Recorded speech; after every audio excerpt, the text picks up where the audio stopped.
Imagine this. It's Christmas Eve, and your home is glowing with holiday lights. The warmth of the season surrounds you. But then, out of the corner of your eye, you notice something off. A flicker in the shadows. A sound that doesn't belong. For some, Christmas isn't just a time for joy. It's a time when the unexplainable comes to light. Tonight, I'll take you through 4 chilling Christmas stories. A cursed gift, ghostly visitors, a sinister creature in the woods, and a wreath that brings more than just holiday cheer. But here's the twist. One of these stories is based on true events. Can you figure out which one? Listen closely, because the answer might shock you. In Ohio, 2015, a woman named Sarah was strolling through a holiday market when something caught her eye. A delicate antique music box. It was unlike anything she'd seen before, with hand-carved details and a haunting charm. She bought it for her 8-year-old daughter, Emily, who loved music boxes. On Christmas morning, Emily opened the gift with wide eyes. She wound the key, and the box played a strange melody, one Sarah didn't recognize. Emily smiled, but her expression looked uneasy. Then the strange occurrences began. Emily claimed to hear whispers whenever the box played, soft and distant, like voices calling her name. The family dog refused to go near it, growling whenever it came close. One night, Sarah woke up to the sound of the music box playing on its own. She rushed to Emily's room and found it open, the haunting tune echoing softly, but Emily was fast asleep, and the key hadn't been wound. Things escalated. Sarah began seeing a shadowy figure in the hallway outside Emily's room.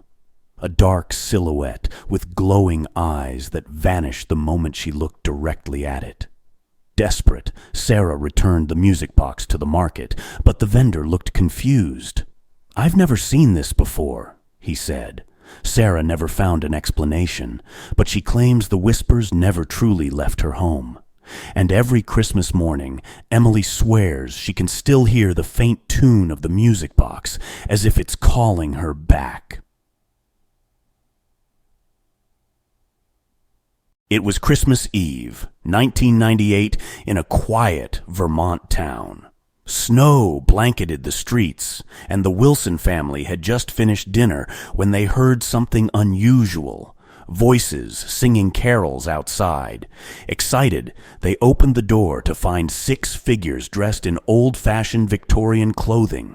They were holding candles, their faces glowing in the soft light. Their voices were beautiful, almost too perfect, but something felt off. The carolers' faces were pale, their eyes dark and sunken, and despite the freezing cold, their breath didn't fog the air. The Wilsons invited them inside, but the carolers simply smiled and continued singing. Then suddenly they stopped. Without a word, they turned and walked away. When the family stepped outside to watch them leave, they were gone.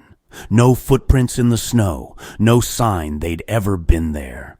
Later, the Wilsons discovered the town's dark history. Exactly 100 years earlier, in 1898, a group of 6 carolers had died in a fire while singing door to door.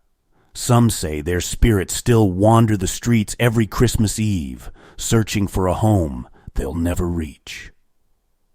If you heard singing outside your home late at night, would you answer the door? In 2021, a group of friends decided to hike a remote trail in Colorado on Christmas Eve. The forest was quiet, the ground blanketed in snow, and everything felt serene, until they heard the bells. At first, it was faint, just a distant jingling, but as they walked deeper into the woods, the sound grew louder. They laughed it off, thinking it was a prank, but then they saw it. A shadowy figure stood among the trees, tall and imposing, with twisted horns and glowing red eyes. It didn't move, it just watched them. The group froze, their laughter replaced by silence. Then, as if on cue, the bells began ringing louder and faster. They turned and ran, the sound chasing them all the way back to their car. But the nightmare wasn't over. Days later, one of the hikers found deep claw marks on their front door, marks too large for any animal. They never went back to that forest, but they believe they saw Krampus, the dark enforcer of Christmas lore. And they're not alone. Locals say sightings of the horned figure are common in those woods during the holidays. What do you believe? Is Krampus just a myth? Or is there something lurking in the woods, waiting for those who've been naughty? In December 2020, a man named Jason bought a Christmas wreath from an estate sale in upstate New York. It was beautiful, handmade, with delicate red ribbons and silver bells. He proudly hung it on his front door. But that night, something strange happened. Jason swore he heard soft sobbing outside his home. When he checked, no one was there. The next day, he noticed the wreath had moved. It was tilted slightly, as if someone had touched it. By the third night, Jason was hearing whispers from behind the door, pleading words he couldn't understand. He finally took the wreath down and threw it in the trash, but the next morning it was back on his door, perfectly hung. Desperate, he burned it, only to hear the sobbing grow louder outside his window that night. Later, Jason learned the wreath came from the home of a woman who had died tragically one Christmas. Some say she attached herself to the wreath, forever seeking someone to share her pain. So, which of these 4 stories sent chills down your spine? The cursed music box, the phantom carolers, Krampus in the woods, or the wreath that wept? But here's the big question. Which one is based on real events? Think carefully, because the answer might surprise you. Leave your guesses in the comments. And if you've ever had a strange experience during the holidays, share it with me. I might feature it in a future video. And here's a challenge.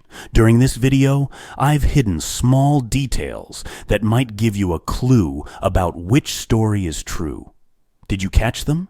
If not, rewind and watch closely, especially the scenes with the wreath and the carolers. Let's see if you can figure it out. If you enjoyed tonight's journey into the dark side of Christmas, don't forget to like, subscribe, and turn on notifications. Until next time, stay safe, stay warm, and remember, the holidays aren't always merry and bright. In a snow-covered town, Christmas was always joyful. But one legend cast a shadow, the tale of the forgotten carol. In 1952, 7 children vanished after performing an eerie song at the town's Christmas recital. Only scorched sheet music remained. Rumor had it their ghostly voices still echoed through the night, warning others to never sing the carol. Years later, on Christmas Eve, 4 friends, Sarah, Jake, Mia, and Evan, break into the abandoned recital hall, determined to debunk the legend. Dust-covered, dark, and freezing, the hall feels like a tomb. Jake holds the rediscovered sheet music found in his grandmother's attic. They decide to perform the song. As they sing the first verse, an icy wind sweeps through the hall. Evan's candle flickers, then dies. When the light returns, Evan is gone, no trace, just his flashlight on the floor.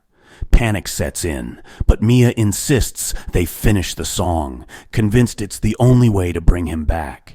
Each verse distorts reality. Shadows stretch unnaturally, and faint whispers, children's voices, echo through the room. The friends realize too late the song isn't a carol. It's a curse. As they finish, the whispers turn to screams. One by one they vanish, pulled into the shadows. The last thing Jake sees is a group of spectral children, eyes hollow, mouths silently singing. The aftermath. On Christmas morning, the recital hall stands silent, 4 sets of footprints lead to the center, then stop. Legend says, if you listen closely at midnight on Christmas Eve, you can still hear the carol and the voices of those who sang it.